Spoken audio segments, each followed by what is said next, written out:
Hey guys, Gabs Gaming here. I have come across the Royal Giant a couple of times today, and he's pretty strong still. I decided to pair it with the furnace because I never really used a furnace, and I saw, and one of the people who used the Royal Giant against me was pairing it up with it, and I thought it was quite a cool combination. I also added in the Ice Spirit so that I could drop the Blast Furnace without the potential of a miner just to wail away on it. Anyway, so the plan here is to drop down the blast zone in the corner to try and get max value out of it. That is, unless I am against a Lava Hound deck, which I'm going to find out I am. I see the miner come down, I quickly drop down my Mini P.E.K.K.A. and able to take down 2 swings of the Mini P.E.K.K.A.'s sword. So that's already a massive win. He drops down a Graveyard as well. This is going to be a really easy start. I just got all the counters to, what's that, 3 counters, about to do a 4th counter with the minion drop. I mean, he then drops down the Mega Man, which I have no idea why, which it gets 1 shot maybe on a Royal Giant and nothing on my tower. So I would go as far as saying that was 5 complete counters to what he had played every time. So poor him, he's taken 1,300 damage on that top right tower without a single point of damage on mine, and I've got a Blast Furnace up. He shows he's got Lava Hound, which is annoying because he showed it just as I put down my Blast Furnace. Ideally, I would want to kite that into, well, a little bit into the middle. But I know that he's going to put down, there we go, he's going to put down a miner, so I try and react as quickly as possible and put down the Mini P.E.K.K.A., which takes the miner hits again. So that miner's completely countered for the 2nd time running. This is looking really, really quite comfortable. So much so that I decided just to drop down the 2nd Blast Furnace again, knowing that I'm going to push out next time I get quite high in Elixir, which is probably going to be right now. I've also got to bear in mind that he's got the Skeleton Army, so when he shows that, I'll end up logging it. And that should be that tower down, and there's nothing he can really do about it. So there goes the Skeleton Army. Here comes my log, and I know that's down. So now it's just a case of just defending out for the last minute, which is, yes, it's boring, but I'm trying to see how high I could push this deck over the next couple of days, so I do want to take it quite seriously. So yeah, just now, just putting that Blast Furnace in the middle, I'm just going to try and kite all the troops that he throws at me to that middle point. And that should be a good game, really. I'm kind of wasting a bit of elixir, but I'm just trying to make sure that I don't pull my units too far forward, allowing them to get sniped off. I take out that mine again without any difficulty with the Mini P.E.K.K.A. and the Mega Minion.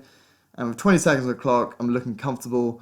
I think I decide to have a go and try and put down my Royal Giant on the left-hand side just for the lols, I think. But yeah, that is the game. But yeah, cool. So let's go on to the next game. It's going to be against a Hog Rider push deck, which this also deals with very well. I've just been very surprised about how well this sort of deck is doing. I thought it was kind of Royal Giant days were kind of over, but apparently not. Which I should probably know because the person who actually beat me today was using a level 9 Royal Giant, which was quite embarrassing. So here we go. So I'm going to put this Blast Furnace again in the bottom right. Going to get ready with the Ice Spirit just in case he decides to drop a miner, which lo and behold he does. And I freeze that, drop the Mega Minion, and that miner is able to get 1 shot off onto that Blast Furnace, which is pretty good. I make a little mistake here. I shouldn't let this princess get a shot off on my Mega Minion. I was trying to get max. I keep getting caught out with that. I try and get max value, but that is max value right there. Able to take out that minion or horde very easy. I used a zap.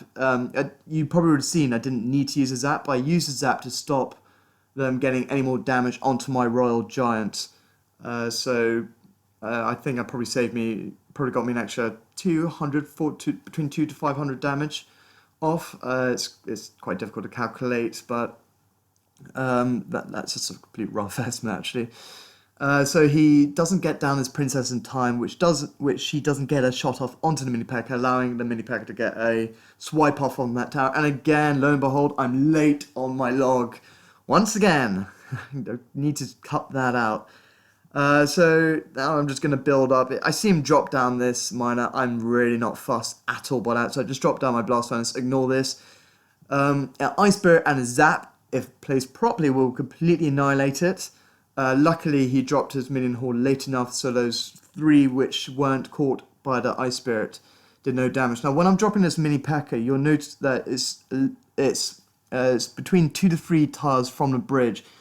You can, if you play it correctly and quickly enough, put down the mini P.E.K.K.A so that the Hog Rider won't get a single shot off on a tower. Because I was late to react, I put him three tiles back to take the hit from the fire spirits, so that those fire spirits don't get any area of effect damage on the tower. This was a strange move on my behalf to put down the blast furnace right on that corner, especially as he's going to fireball it in just a moment. Maybe I hadn't seen the fireball already. I don't think I had, actually. So maybe that wasn't such a bad fault in that case. But here we go. This is what the power of the Royal Giant has. You're able, once you get 1 tower down, you're able to place him in that exact spot, which is, there's 3 spots, 3 squares, which you can place him on the other side of the river. You want to put him on the far, well in this case, on the far left as it can go, but not as far up as it goes. So if you put it right in the top left corner as it was in the middle of the pitch, the King Tower would end up firing on your Royal Giant as well as the Arrow Tower. Arrow Tower? Just the other tower. Which is just unnecessary. You only want to take 1 tower damage, you might as well do it. But that is, well, with any range unit, the 3 Musketeers also is very handy at taking out that left-hand tower. But it works very well. I haven't used it in such a long time. Last time I used it, it was when it was severely buffed up, and it's nice to play it again. But anyway, guys, I hope you enjoyed this video. I'm nearly at 100 subscribers, which is awesome. I'm going to celebrate with that with a tournament. If you haven't subscribed already, please do. It really does help. And I'll see you all next time. Galbers out.